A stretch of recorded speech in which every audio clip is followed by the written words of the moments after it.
오늘 본문 말씀으로 사도행전 강의 29번째 시간입니다. 사명과 비전이라는 제목으로 함께 말씀을 나누도록 하겠습니다. 우리 어느덧 그 무더위가 한 주만에 이렇게 바뀌었습니다. 지난 주만 해도 정말 한여름처럼 더웠는데 갑자기 또 가을이 되어서 우리 성도분들이 건강을 조심하시기 바랍니다. 9월 마지막 주이고요. 이제 곧 10월, 올해도 정말 한 해가 이제 얼마 남지 않은 것 같습니다. 남은 3개월 동안에 신앙과 또 여러 면에 있어서 좀 좋은 열매들을 많이 맺는 저와 우리 성도분들이 되기를 바랍니다. 바울이 에베소에서 두란노 소원에서 2해 동안 사역을 하죠. 사역을 하는 중에 하나님의 능력이 나타납니다. 많은 사람들이 예수님께로 돌아오죠. 뿐만 아니라 에베소뿐만 아니라 그 아시아에 있는 여러 지역에서 수많은 사람들이 바울을 통해서 복음을 듣고 예수를 믿게 되고 그들이 그 지역으로 다시 돌아가서 또 교회들을 세웁니다. 아마 2년 동안에 바울이 직접 가지 않았지만 그 아시아 일대에 여러 교회들이 세워지는 그 중심에 바울이 있었죠. 그런데 그 사역이 결코 이제 순조롭지만은 않았습니다. 왜냐하면은 지난주에 2주 전이죠. 함께 나눴던 것처럼 그 스게와와 같은 유대인인데 제사장이 아니면서 제사장 흉내를 내면서 또 예수님을 제대로 믿지 않으면서 믿는 것처럼 하면서 이제 복음을 돈벌이 수단으로 여기는 사람들, 그런 사람들이 왕왕 나타나기도 하고요. 그래서 어려움을 겪습니다. 사마리아에서는 시몬 같은 사람이 있었죠. 그러니까 이것을 성령으로 잘 분별할 수 있어야 합니다. 과연 정말 참된 신앙인지 아니면은 거짓인지. 마지막 때는요, 참과 거짓에 대한 분별이 점점 어려워지는 시대예요. 그래서 저와 여러분이 정말 성령께서 주시는 지혜로 스스로도 그래요. 나의 신앙이 참된 신앙인지 아니면 혹시라도 어그러진 신앙인지를 좀 점검해 볼 필요가 있죠. 에베소에는 그 성령께서 역사하셔서 19장 18절에 믿는 사람들이 많이 와서 자복하는 일이 일어납니다. 세번역 성경에는요, 그리고 신도가 된 많은 사람들이 와서 자기들이 한 일을 자백하고 공개했습니다, 이렇게 번역을 했어요. 그러니까 신도가 된 많은 사람들이 와서 자기들의 그 잘못된 어그러진 신앙을 자백한 거예요. 우리말 성경에는요, 믿게 된 사람들이 많이 나와 자기의 악한 행위들을 고백하고 공개했습니다, 이렇게 번역을 했습니다. 그러니까 예수를 믿으면서도 사실은 제대로 믿지 못하는 부분, 거짓에 또 세속화되어 있는 그런 부분들이 이제 깨달아지면서 그것을 이제 회개하는 일이 일어나죠. 그 자복하고 회개하며 다시 정결해지는 이 과정이 지속적으로 일어났어요. 원어에는요, 이 단어가 그 미완료형으로 되어 있습니다. 지속적으로 이런 역사들이 일어났다라는 뜻이에요. 그러면서 주님의 말씀이 힘이 있어 흥황하여 세력을 얻게 되는 거예요. 그러니까 교회가 계속해서 그 말씀의 능력이 나타나기 위해서는 끊임없이 우리 스스로를 말씀에 비춰보면서 내 안에 어그러진 부분들, 잘못된 부분들, 말씀을 통해서 그것을 발견해내고 다시 그것을 하나님 앞에 자복하면서 고침을 받고 또 정결해지고, 그런 일들이 지속적으로 일어날 때 말씀의 힘이 나타나게 되죠. 말씀이 흥황하게 되는 역사가 있습니다. 자, 한편 에베소도 아덴이나 고린도와 같이 정말 우상 숭배가 만연한 그런 도시였습니다. 에베소에는 풍요의 여신 아데미 신전이 있었어요. 이 아데미 신전, 어마어마하게 큰 규모의 신전이 있었는데, 지금 고고학적 발굴을 보면요, 아시아 전, 지금 터키죠, 전 지역에 이 아데미를 섬기는 그 문화가요, 적어도 32도시 이상 그런 문화가 있었다고 합니다. 그러니까 에베소뿐만 아니라 온 아시아, 심지어는 마케도니아 이런 지역에까지 그 아데미를 섬기는 그런 사람들이 있었는데, 그 5월이 되면 그 아시아 전역에서 그런 사람들이 아데미 에베소로 모여요. 그 아시아 전역에서 이 에베소로 사람들이 구름대처럼 모여들어서 5월이 되면 그 아시아에서 가장 큰 그 축제가 열려집니다. 아데미를 섬기기 위한 축제가 열려져요. 그 어마어마하게 많은 사람들이 몰려들었고요. 그리고 그 아데미 신전을 섬기는 관계된 업을 하는 사람들은 그것을 통하여서 어마어마한 또 수익을 얻게 되죠. 부를 축적하게 되죠. 뭐 오늘날도 일본의 신사 같은 경우에도요, 여기 교회 바로 옆에 있는 신사도 한 700년 된 신사입니다. 그럼 매년 뭐 뭔가 축제를 해요. 축제를 하면요, 이 지역에 있는 대부분의 가게들이 그 뭐라 그러죠? 봉헌을 해요. 그래서 막 어떤 사람은 500만 행, 어떤 가게는 뭐 1000만 행, 이 가게들이요 거기 봉헌을 한 게 있다. 이렇게 수백 개가 이렇게 진열되어 있어요. 뭐 한국 절도 마찬가지지만 그렇게 어마어마한 수익을 그렇게 얻죠.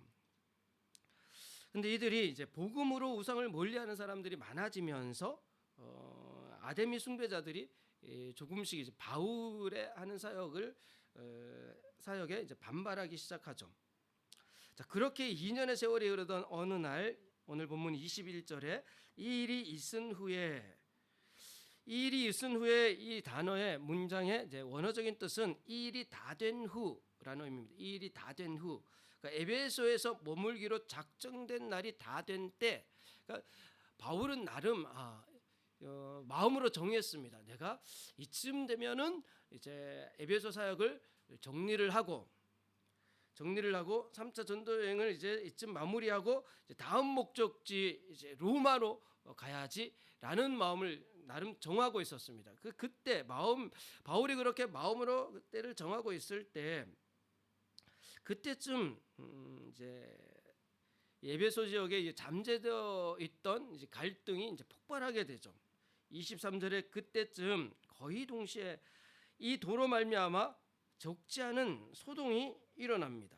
그러니까 오랜 세월 동안 그 에베소에서 신상을 만들면서 부를 축적했던 많은 사람들이, 그 대표적인 사람이 은세공업자인 그 데메드리오라는 24절에 나오죠. 데메드리오라는 사람을 중심으로 해서 그 많은 부를 축적했던 사람들이 이제 바울로 인하여서 큰 손해를 입게 되고 그 불만이 이제 막 극에 달해서 이제 백성들을, 그 도시 사람들을 막 선동해서 소동을 일으키게 됩니다. 그러니까 26절에 보시면은 이 바울이 에베소뿐 아니라 거의 전 아시아를 통하여 수많은 사람을 권유하여 말하되 사람의 손으로 만든 것은 신이 아니라니 이는 그대들도 보고 그러니까 막 어떻게 선동하냐 하면요, 이 바울이 뭐 여기 에베소뿐만 아니라 모든 아시아뿐만 아니라 온 곳을 다니면서 막 들쑤시면서 다니면서 사람의 손으로 만든 것은 신이 아니다라고 하고 그 아데미는 참된 신이 아니다. 그래서 27절에 우리의 이 영업이 천하여질 위험이 있을 뿐 아니라 큰 여신 아데미의 신전도 무시당하게 되고 온 아시아와 천하가 위하는 그의 위험도 떨어질까 하노라, 이렇게 선동을 하는 거예요.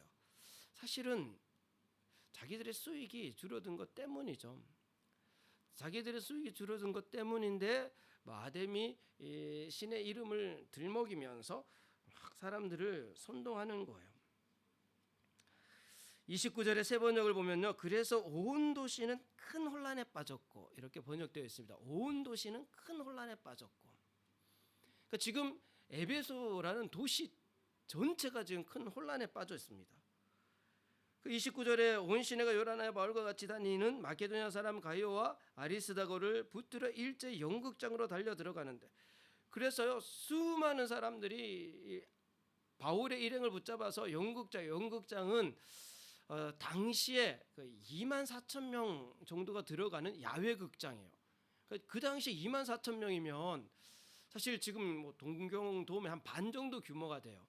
그 정도 규모의 이제 야외 노천 극장이죠. 거기에 뭐 수만 명이죠. 2만 4천 명이 들어가니까 거의 가득 메울 정도로 사람들이 몰려들어서 그들이 막 분노한 가운데 분노한 사람들이 그렇게 몰려든 거예요. 그러니까 그 현장에 이제 바울도 있었습니다. 바울도 있어서 30절에 바울이 백성 가운데 들어가고자 바울이 자기 동료들이 그렇게 붙들려 가는 것을 보면서 자기가 그 혼란스러운 상황을 좀 이제 통제해 보려고 좀 안정시켜 보려고 자기가 이제 뛰어들려고 하는 거죠. 그런데 말렸어요. 또 제자들이 말리고 또 21절에 31절에 아시아 관리 중에 바울의 친구 된 사람들이 말렸어요. 사실 지금 상황은 바울이 어떻게 통제할 수 있는 상황이 아니었어요. 바울이 들어갔다가는 오히려 더 큰 어려움을. 근데 이런 상황이 되니까 혹시라도 이 바울을 따르는 사람들뿐만 아니라 유대인들, 예수님을 믿지 않는 유대인들이 자기들도 해를 입을까 싶어서 자기들 대표를 이렇게 보내요. 그 내용이 이제 33절에 기록되어져 있죠. 유대인들이 무리 가운데, 믿지 않는 유대인들입니다. 무리 가운데 알렉산더를 권하여서 야, 너가 가서 이 문제 좀 진정시켜 봐라. 그런데 어림도 없죠. 34절에 그들이 그가 유대인인 줄 알고 다 한 소리로 외쳐 이르되 크다. 오히려 막 더 사람들이 분노하면서 소리치는 거예요.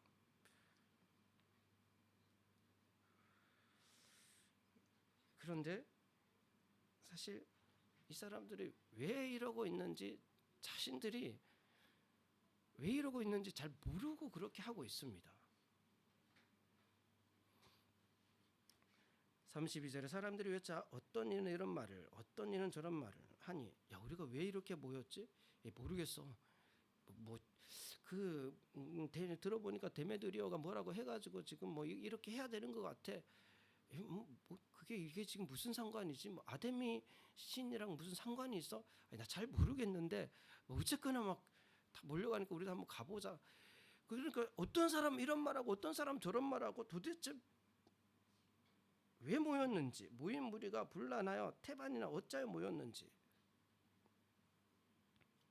그리고 이 모임은 40절에는 불법 집회라고 이렇게 표현되어 있습니다. 불법 집회.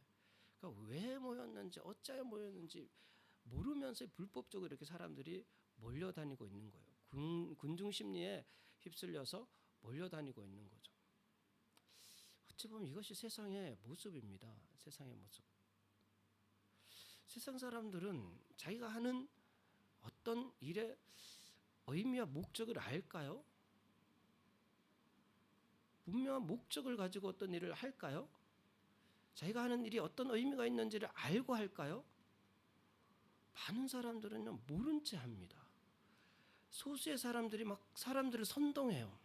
그러니까 좀 뭔가 빼어난 재능을 가진 사람들이 뭔가를 새롭게 만들어낸다든지 어떤 새로운 어떤 문화를 만들어내죠. 그리고 거기에 해당하는 사람들이 막 여러 가지 그런 분위기를 부추겨요. 그러고 나면요, 다수의 사람들은, 수많은 사람들은 이게 도대체 무슨 의미인지도 모르고 어떤 목적을 하는지도 모르고 막 거기에 달려들어서 막 어째야 하는지 모른 채 그렇게 행하죠.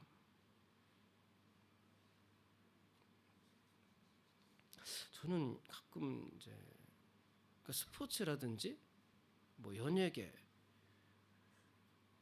그 스포츠 왜 사람들이 그렇게 정신없이 몰려다니는지 잘 모르겠어요. 그러면서 막 그 사람들이 어마어마한 부를 축적하는데 한편에서는 좀 기근에 또 어려움 중에 있는 사람들도 얼마나 많은데요. 예를 들면 또 연예계도요. 뭐 연예인들이 막 거기에 왜 그렇게 많은 사람들이 목매는지 잘 모르겠어요.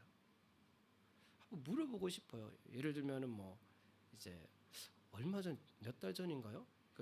동경돔에서 한국의 K-팝 가수 콘서트를 하는데 뭐 수만 명이 모였대요. 그 사람들이 좀 물어보고 왜 여기 와 있습니까? 막 지방에서도 막 왔대요. 왜 오셨습니까? 물어보고 싶어요. 왜? 아니 그 노래 들으려고 왔는지. 노래는 그냥 CD도 들어도 될 텐데. 아니 직접 보고 싶어. 그 본다고 무슨 의미가 있는지. 어찌하여 모였는지 물어보고 싶어요. 근데 우리 성도분들은 어찌하여 여기 모이셨나요? 우리 옆에 계신 분에게 한번 물어보세요. 어찌하여 여기 모이셨나요? 어찌하여? 어찌하여? 예배 드리러 모여. 정답인 것 같은데요. 개인 면담을 좀 하셔야 될 것 같습니다. 좀 더 구체적으로 물어보도록 하겠습니다. 어째? 자, 예배 드리러 모였잖아요. 예배는 왜 드리죠? 예배 목적이 뭔가요? 우리가 하는 모든 행동에 목적이 분명히 있어야 합니다. 목적이. 어찌하여는요 목적을 묻고 있는 거예요. 무슨 목적으로 모였는지 모르잖아요. 우리는 예배하러 모였지만 예배 목적은 뭡니까?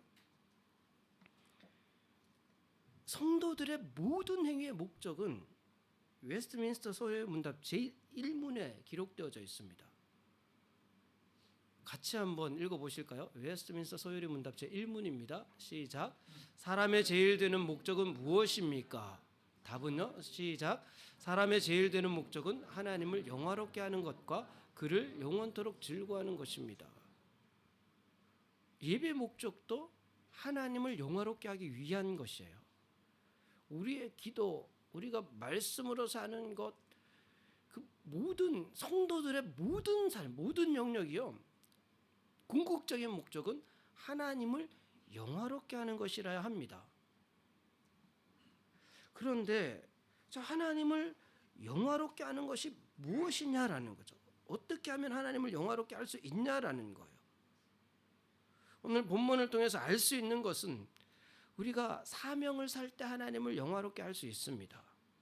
사명을 살 때 하나님을 영화롭게 할 수 있어요. 바울은 두란노 소원에서 2년인 동안 사역을 했지만 에베소 도시에서 사역한 기간은 거의 3년 가까이 됩니다. 그래서 3년 가까운 에베소에서의 사역을 되돌아보면서 그 마지막 에베소의 교회 지도자들과 인사를 나눌 때 바울이 한 말을 보면 20장 17절부터 기록되어져 있습니다. 성경 가지신 분들은 한번 보세요. 사도행전 20장 18절에 오매 그들에게 말하되 아시아에 들어온 첫날부터 에베소에 온 첫날부터 지금까지 내가 항상 여러분 가운데 어떻게 행하였는지를 여러분도 아는 바라. 곧 모든 겸손과 눈물이며 유대인의 간계로 말미암아 당한 시험을 참고 주를 섬긴 것과 유익한 것은 무엇이든지, 그러니까 바울은요 뭔가 하나님을 영화롭게 하기 위해서 유익한 것이라면 무엇이든지 꺼리낌 없이 다 했던 거예요.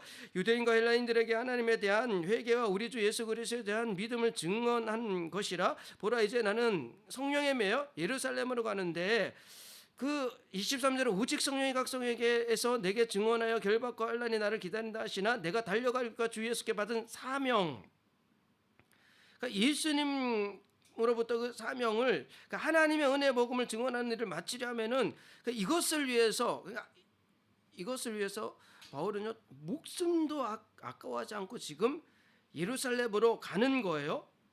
27절에 이는 내가 꺼리지 않고 하나님의 뜻을 다 여러분에게 전해, 꺼리지 않고 하나님의 뜻을 다 여러분에게, 그러니까 조금 더 꺼리지 않고 하나님의 뜻을 온전히 이행하는 삶, 이게 하나님을 영화롭게 하는 삶이에요.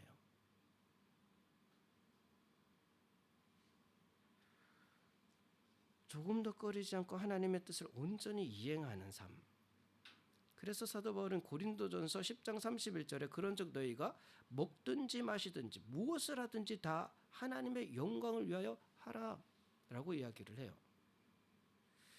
유대인에게나 헬라인에게나 하나님의 교회나 거치는 자가 되지 말고 나와 같이 모든 일에 모든 사람을 기쁘게 하여 자신의 유익을 구하지 아니하고 많은 사람의 유익을 구하여 그들로 구원을 받게, 조금도 자신의 유익을 구하지 않고 오직 하나님의 뜻, 그것을 다 이행하기 위해서 바울은 지금 하나님의 뜻을 온전히 이행하기 위해서 바울은 지금 예루살렘으로 가고자 합니다. 21절에 바울이 마케도냐와 아가야를 거쳐 예루살렘에 가기로 작정하여 그리고 이제 로마로 가려고 생각을 하죠.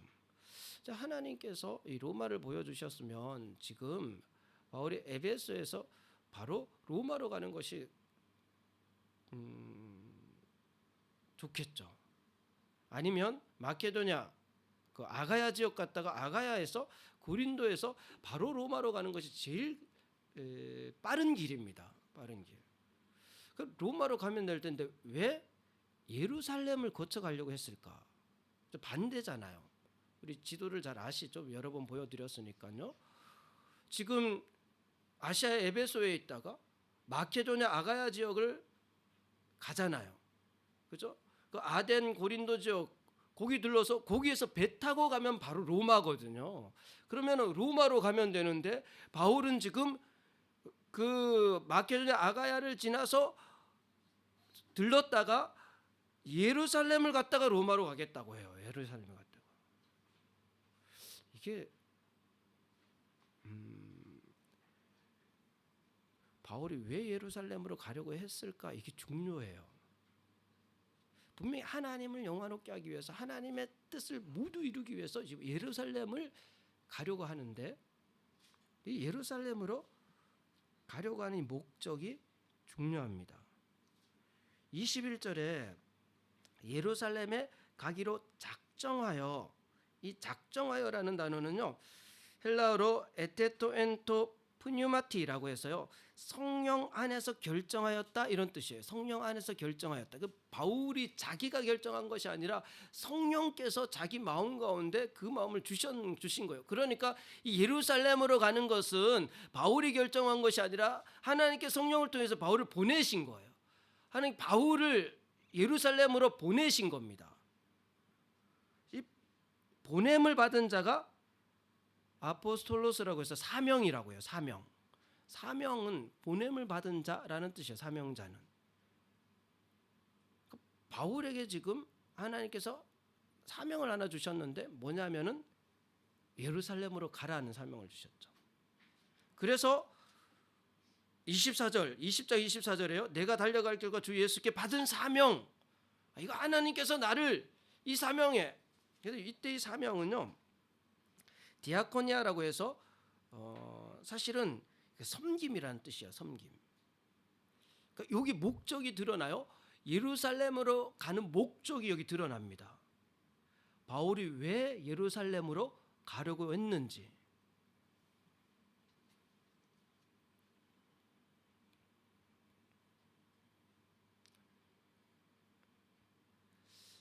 바울이 예루살렘으로 가는 이 목적이요 사명이 갖는 의미를 명확히 드러내요.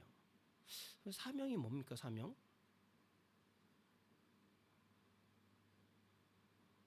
자, 하나님을 영화롭게 하기 위해서 사명을 살아야 한다고 말씀드렸잖아요. 보냄을 받은 자라는 뜻이에요. 지금 바울은 하나님께서 성령을 통해서 지금 예루살렘을 보낸 거예요. 이 사명이에요. 보냄을 받은 자, 사명이에요. 근데 이 사명이 갖는 의미, 사명의 목적이 뭔지, 그 예루살렘을 가는 것에 이게 분명히 드러나요. 자, 예루살렘으로 가는 이유, 그 목적이 뭐냐 하면, 자, 요 에베소 사역을 마치고 마케도냐 그리고 아가야 지역을 거쳐서 이제 예루살렘을 가게 되는데, 이 아가야 지역에 있을 때 그때 이제 대표되는 도시가 고린도잖아요. 고린도에 한 3개월 정도 머무는 중에 그 고린도 항구가 겐그레아라는 곳에서 바울이 쓴 글이 로마서입니다. 로마서. 그러니까 지금 에베소 사역 끝나고 얼마 지나서 한 두세 달 지나서 바울이 로마서를 쓴 거예요. 그러니까 로마서를 보면 로마서 15장 25절에 그러나 이제는 내가 성도를 섬기는 일로 예루살렘에 가노니, 예루살렘에 가는 분명한 목적이 뭐냐면은 성도를 섬기는 일이에요. 섬기는 일. 그래서 20장 24절에 내가 이 사명이라는 단어를 바울이 쓴 거예요. 이는 마케도냐 아가야 사람들이 예루살렘 성도 중 가난한 자들을 위하여 기쁘게 얼마를 연보하였음이라. 저희가 기뻐하였거니와 또 저희는 그들에게 빚진 자니 만일 이방인들이 그들의 영적인 것을 나눠 가졌으면 육적인 것으로 그들을 섬기는 것이 마땅하니라.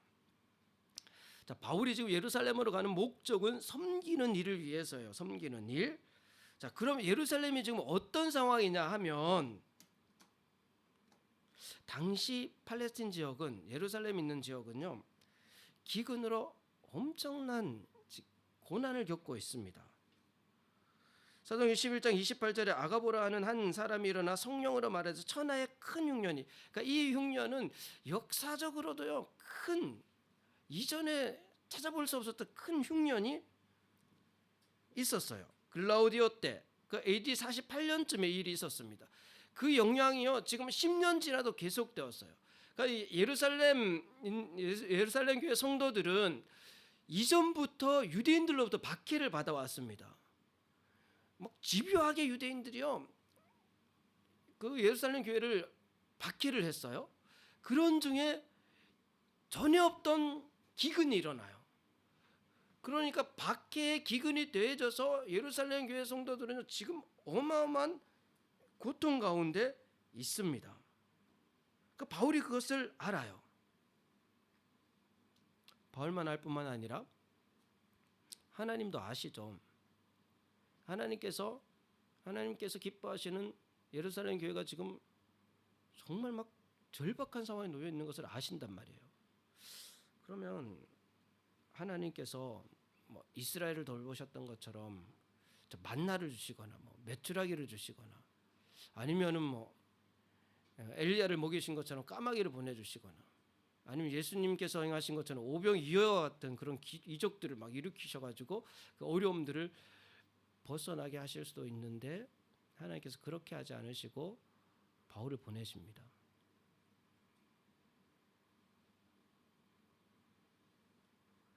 왜일까요? 왜 다른 방법이 아니고 바울을 보내실까?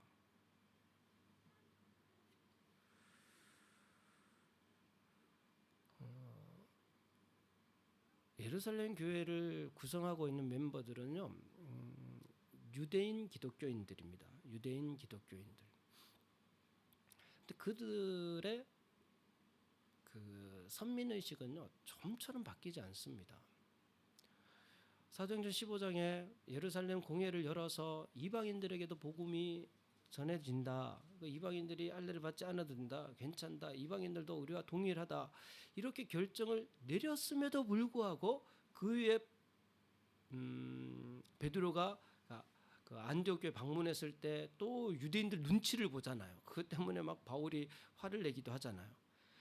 사실 이들이 가지고 있는 선민의식, 고정관념이요, 좀처럼 그래서 오늘날도 유대인들은요 예수님을 인정하지 않잖아요. 그 당시에 예수를 믿는 예루살렘에 있던 그 유대인들은요 좀처럼 이방인들을 인정하지 않았어요. 마치 이방인들을요 부정한 짐승처럼 여기고 어떤 사람들은 이방인의 아이 하나가 태어나면 지옥에 땔감 하나가 더 생기는 것이다 이렇게까지 여기면서요. 뭐 이방인들을요 지옥이 끊임없이 불이 타는데 그 땔감 정도로밖에 여기지 않는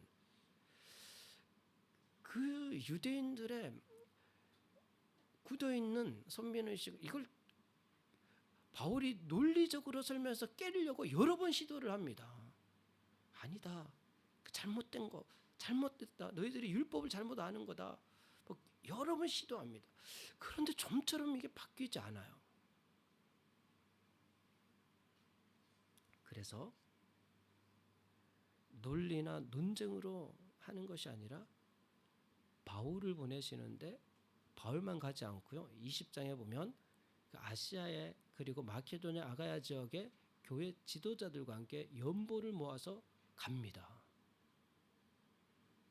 예루살렘 교회 성도들이 그렇게 이방인들을 무시하고 또 멸시하고 있는데 오히려 이방인 교회 지도자들이요, 이방인 교회 연보들을 마음을 다해서 기쁘게 모아서 예루살렘으로 가는 거예요. 섬기기 위해서 가는 겁니다. 이 섬김을 통해서 예루살렘 교회 성도들의 마음을 녹이고 마음을 바꾸는 거예요.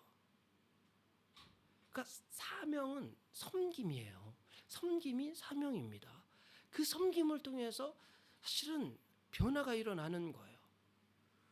로마서 15장 30절 형제들아 내가 우리 주 예수 그리스도와 성령의 사랑으로 말미암아 너희를 권하노니 너희 기도에 나와 힘을 갖춰요. 로마서 성도들에게도 그렇게 부탁을 하는데 뭐냐면 내가 정말 예수 그리스도와 성령의 사랑으로 권하는데 내가 지금 예루살렘으로 가는데 그죠?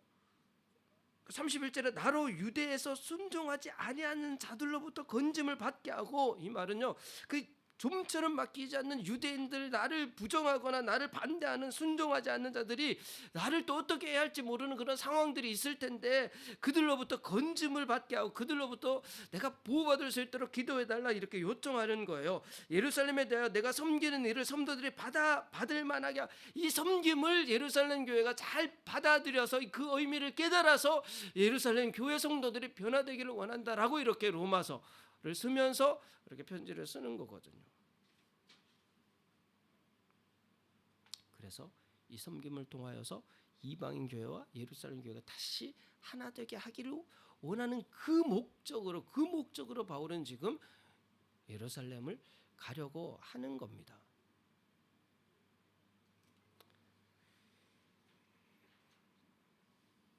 섬김이 사명이라는 사실을 저와 여러분 꼭 기억하시기 바랍니다. 섬김이 사명이에요.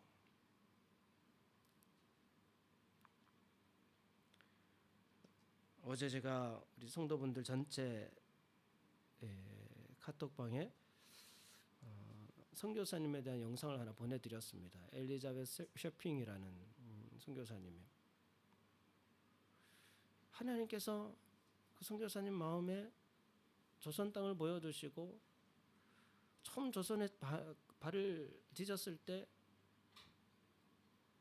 서양 귀신이라는 소리를 들으면서 멸시를 받으면서 경계의 눈총과 그런 상황 속에서 그런 모든 벽을 허문 것은요, 그 선교사님의 섬김이에요. 섬김. 그래서 그분이 마지막에 죽은 그 방을 정리하다가 보니까 벽에 적혀있는 글이 성공이 아니라 섬김이다 라는 글이잖아요. 성공이 아니라 섬김이다. 예수님도요, 섬기기 위해서 이 땅에 오셨습니다. 마태복음 20장 26절, 인자가 온 것은 섬김을 받으려 함이 아니라 도리어 섬기려 하고 자기 목숨을 많은 사람의 대속물로 주려 함이라. 목숨까지 내어놓으시면서 섬기기 위해서 이 땅에 오신 거예요. 그 섬김이 사명이라는 사실을, 그 사명을 산다는 것은요, 섬김의 삶을 사는 거예요. 섬김의 삶을 사는 거. 그 섬김의 삶을 살 때 하나님을 영화롭게 할 수 있게 되는 겁니다. 그러니까 교회와 성도의 사명은요, 섬김이에요. 섬김. 우리는 섬김의 자리로 가야 돼요. 예루살렘을 가야 합니다. 로마로 가는 빠른 길이 있지만 예루살렘을 가야 해요. 거기에 고통받는 사람들이 있거든요. 거기에 고정관념에 매여 있는 사람들이 있거든요. 우리 섬김의 삶을 살기 위해서 우리는 그 고통받는 사람들에게 갈 수 있어야 돼요. 그리고 그들과 함께 할 수 있어야 합니다. 저와 여러분이 왜 일본 땅에 있습니까? 일본 땅이, 이곳에 있는 1억 2,600만의 영혼들의 마음이 보여야 돼요. 불안과 두려움 가운데 떨고 있는 영혼들의 마음이 보여야 돼요. 어떻게 하면 우리가 저들을 섬길 수 있을까? 어떻게 하면 저들을 우리가 위로할 수 있을까? 어떻게 하면 저들을 우리가 도울 수 있을까? 하나님께서 우리를 이곳에 보내셨죠. 그들을 섬기라고. 쉽지 않습니다. 저도 일본 교회들과 같이 해보려고요, 일본 목사님들을 만나보기도 하고 하는데 어려워요. 너무 어렵습니다.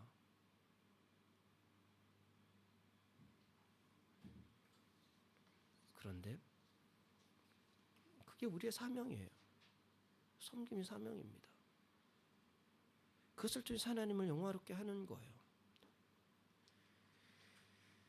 섬김의 삶을 사는 저와 여러분이 되기를 바랍니다. 그것이 사명이라는 사실을 기억하시고, 그리고 바울이 예루살렘으로 가기로 작정해요. 그러니까 성령께서 그 마음을 주셨는데, 그 이후에 보시면 이르되 내가 거기 갔다가 후에 로마도 보아야 하리라. 하나님께서 바울에게 로마도 보여주십니다. 보다 호라마라는 단어는요, 눈에 보이는 어떤 것, 하나님께서 보여주시는 어떤 것, 그 명확한 어떤 것이에요. 눈에 보이는 어떤 것, 하나님께서 보여주신 명확한, 이것이 비전이죠. 하나님께서 보여주시는 명확한 어떤 것, 이것이 비전이에요.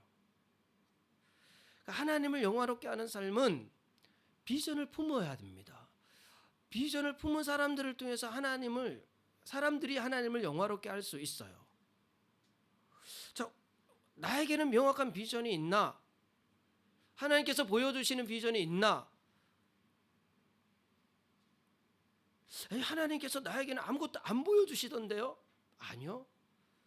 영적 눈이 띄어져야 돼요. 하나님 분명히 보여주십니다. 하나님의 백성들에게, 하나님의 공동체에게 하나님 반드시 보여주세요. 그것을 볼 수 있어야 합니다. 비전을 품은 사람들이 하나님을 영화롭게 할 수 있습니다. 저희 교회는 하나님 분명히 보여주신 비전이 있어요. 일본 복음화라는, 일본 교회와 성도들의 회복이라는 비전을 보여주셨죠. 우리는 그것을 위해서 함께 기도하며 수고해야겠죠. 그런데 기억해야 할 것은요, 그것은 사람이 이룰 수 있는 것이 아니에요. 비전은 절대 사람이 이루는 것이 아닙니다. 하나님께서 분명히 바울에게 로마를 보여주셨는데 그 비전에 대한 확신이 있었어요. 바울은. 그래서 로마서 1장 13절에 형제들아 내가 여러 번 너에게 가고자 한 것을 너희가 모르기를 원하지 아니하노니, 바울은요, 하나님께서 나에게 로마를 보여주셨으니 내가 로마로 가야지 막 여러 번 가려고 온갖 방법들을 다 찾았어요. 로마서 15장 22절에도요. 그러므로 또한 내가 너희에게 가려던 것이 여러 번 막혔더니 막 가려고 하는데 다 막히는 거예요. 자기 힘으로 그것을 하나님 보여주신 비전을 이뤄보려고요. 여러 가지 방법들을 찾고 그렇게 도전을 했는데 다 막혔어요. 다. 그래서 바울이 자기 힘으로 갈 수 있는 곳이 아닙니다. 로마. 놀라운 것은요. 하나님께서 바울을 로마로 가게끔 하세요. 하나님께서 바울을 로마로 가게끔, 생각지도 못한 방법으로 가게끔 만드세요. 죄수가 되어서 가게끔 하세요. 죄수가 되어서. 아마 바울은 한 번도 내가 죄수가 되어서 로마로 가야지 이런 생각 해본 적도 없을 거예요. 그런데 하나님께서는 참 놀랍죠. 돈도 한 푼 안 들고, 로마로 가려면 얼마나 배를 타야 되니까, 그죠? 돈도 한 푼 안 들고, 그리고요, 바울이 가는 곳곳마다 유대인들이 바울을 죽이려고요, 살해하려고 음모를 꾸미고 있었어요. 그런데 죄수로 가니까 로마 군인들이 지켜줘요. 로마 군인들이. 경제적으로 어떤 부담도 없고, 또 유대인들의 위협으로부터도 로마 군인들이 지켜주고. 근데 앞으로 보게 되겠지만요, 이 배가 파산할 위기에 처하잖아요. 그 배에 있던 그 로마 군인들과 또 배를 그 선원들과 거기에 죄수들과 276명 이 사람들이요, 한 사람도 다치지 않는데 배는 파손이 되고, 근데 이 사람들이 나중에 바울이 로마에 가서 복음을 전하는데 다 유익한 존재들이 됩니다. 하나님께서 모든 것을 합력하여 선을 이루세요. 믿으시기 바랍니다. 그래서 비전은, 하나님께서 나에게 보여주시는 비전은 내가 이루는 것이 아니고요, 하나님께서 이루도록 만드세요. 그래서 좀 전에 말씀드린 것처럼 주님, 저희가 일본 교회와 함께하고 이렇게 일본 교회의 회복을 위해서 이 비전을 우리에게 주셨는데 너무 힘듭니다. 어렵습니다. 안 됩니다. 근데 제 마음 한켠에는 이게 당연하다. 내가 이룰 수 있는 일이 아니다. 하나님 보여주신 비전은 하나님께서 이루시는 일이다 라는 확신을 가지고요, 그냥 비전을 우리가 품고 있으면 돼요. 그 비전을 붙잡고 있으면 돼요. 그럼 하나님께서요 반드시 그 비전을 이루어 주시죠. 그 과정 중에 실패와 또 역경을 경험하게 되지만 결국 하나님께서 합력하여 선을 이루시면서 보여주신 것이 이루어지도록 하시죠. 오늘 본문에 나타나 있는 에베소 도시에 일어났던 그 소동, 그 혼란스러운 상황과 예루살렘에는 엄청난 기근으로 고통받는 그 상황과, 그리고 앞으로 보게 되겠지만요, 로마로 가는 여정 중에 바울이 겪는 여러 가지 위험들, 이 모든 것은 하나님께서 바울에게 주신 사명과 비전을 이루기 위해서 허락하신 것들이에요. 우리 삶 속에서 때로는 갈등을 겪죠. 또 기근의 소식을 듣기도 하죠. 위기에 놓일 때도 있습니다. 하나님께서 우리를 섬김의 자리로 이끄시는 거예요. 사명을 이루도록 하시는 겁니다. 하나님께서 우리에게 보여주신 비전을 이루시기 위해서 인도하고 계시다는 증거예요. 그러니까 저와 여러분이 사명을 살고 비전을 품게 되면 그 삶을 통하여서 하나님의 영광이 나타나게 됩니다. 그것이 하나님을 영화롭게 하는 삶이에요. 우리의 제일된 목적이 거기에 있습니다. 우리 인생의 목적이 무엇이냐? 누가 물어보면요, 명확하게 답을 하셔야 돼요. 내 인생의 목적은 하나님을 영화롭게 하는 것, 하나님을 영원히 즐거워하는 것입니다. 하나님을 영화롭게 하는 삶이 뭐냐? 그는 사명을 사는 삶인데, 그 사명은 섬김의 삶, 지금 현재 우리에게 보여주신 그 섬김의 자리들이 있습니다. 가정에서도 섬기셔야 하고요, 직장에서도 섬기셔야 하고, 이웃들을 섬기셔야 합니다. 왜? 그것이 사명이에요. 사명. 자꾸만 고통 중에 있는, 어려움 중에 있는 사람들이 눈에 들어와야 돼요. 그래서 그들의 그 안타까운 마음이 우리 마음에 와닿아야 돼요. 그래서 그 자리를 우리가 가야 해요. 그 섬김이 사명이에요. 그리고 하나님의 비전을 우리 붙들고 있어야 합니다. 아직까지 나에게 주어진 비전이 명확치 않다 여기시는 분이 계십니까? 기도하세요. 성령께서 영적 눈에 띄어져서 비전을 볼 수 있도록, 분명한 비전을 볼 수 있도록, 분명한 비전을. 동경화 앞에 기독교회가 가지고 있는 세 가지 목표가 있습니다. 세 가지 목표. 첫째는 하나님 나라를 사는 것입니다. 하나님 나라를 사는 것은요, 그것이 사명이고 그것이 섬김이에요. 우리는 모든 일상에서, 가정에서도 하나님 나라를 사는, 직장 어디에서는 하나님 나라를 사는, 하나님 나라를 산다라는 것은요, 섬김의 삶을 사는 것을 의미해요. 그곳에서. 그 두 번째 목표가 일본 복음화죠. 일본 복음화. 이거 하나님 우리에게 보여주신 비전입니다. 비전. 너무너무 아직까지 소원하고 멀게 여겨지죠. 당연하죠. 왜요? 우리가 이룰 수 있는 일이 아니기 때문에, 하나님께서 때가 되면 이루실 일이기 때문이에요. 우리는 그것을 붙들고 있어야 돼요. 그리고 또 하나가 세계 선교잖아요. 바울에게 하나님께서 로마를 보여주시고, 로마뿐만 아니라 서바나까지 보여주십니다. 아마 그 서바나에 대한 이야기는 성경에 기록되어져 있지 않아요. 세계 선교에 우리가 어떤 역할을 할 수 있을지 잘 모르겠어요. 그러나 하나님께서는 하나님의 방법으로 우리를 이끄시면서 그 뜻을 이루도록 하실 줄 믿습니다. 저와 여러분이 사명을 살고 비전을 품으며 하나님을 영화롭게 하는 복된 삶을 살게 되는 은혜가 있기를 바랍니다. 하나님 아버지 감사합니다. 오늘도 사도행전 말씀을 함께 나누